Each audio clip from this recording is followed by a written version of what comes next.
നമ്മുടെ sound box അല്ലെങ്കിൽ voice ബോക്സിനകത്തുള്ള ഒരു ഇമ്പോർട്ടൻറ്റ് സ്ട്രക്ചറാണ് വോക്കൽ കോഡ്. അപ്പോൾ നമുക്ക് 2 വോക്കൽ കോഡ്സ് ആണുള്ളത്. അപ്പോൾ വോക്കൽ കോഡ്സ് അനങ്ങുമ്പോൾ അല്ലെങ്കിൽ ചലിക്കുമ്പോഴാണ് നമുക്ക് സംസാരിക്കാൻ പറ്റുന്നത്.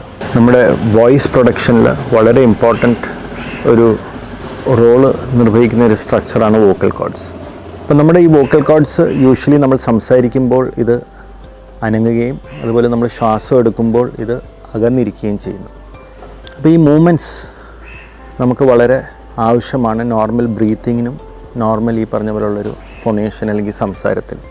എന്തെങ്കിലും കാരണവശാൽ ഈ വോക്കൽ കോഡ്സിൻ്റെ മൂവ്മെൻറ്റ് അല്ലെങ്കിൽ അനക്കം ചലനം കുറയുകയാണെങ്കിൽ നമ്മളതിനെ പാരസിസ് എന്ന് പറയുന്നു, അല്ലെങ്കിൽ അത് പൂർണ്ണമായിട്ട് അനങ്ങാതിരിക്കുകയാണെങ്കിൽ പാൽസി എന്ന് പറയുന്നു. അതിന് പല കാരണങ്ങളുണ്ട്.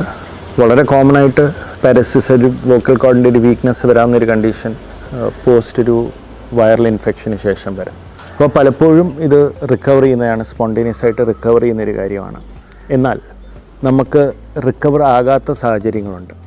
ഒരു സൈഡിലെ വോക്കൽ കോഡ് ഒരു പാരാലിസിസ് വരുന്നു, അത് റിക്കവർ ആകുന്നില്ല. അങ്ങനത്തെ ഒരു സാഹചര്യം വരുമ്പോൾ ഒരു റിക്കവർ ആകാത്ത വോക്കൽ കോഡ് പാൽസി നമ്മൾ തീർച്ചയായിട്ടും ഇവാലുവേറ്റ് ചെയ്യേണ്ട ഒരു കണ്ടീഷനാണ്.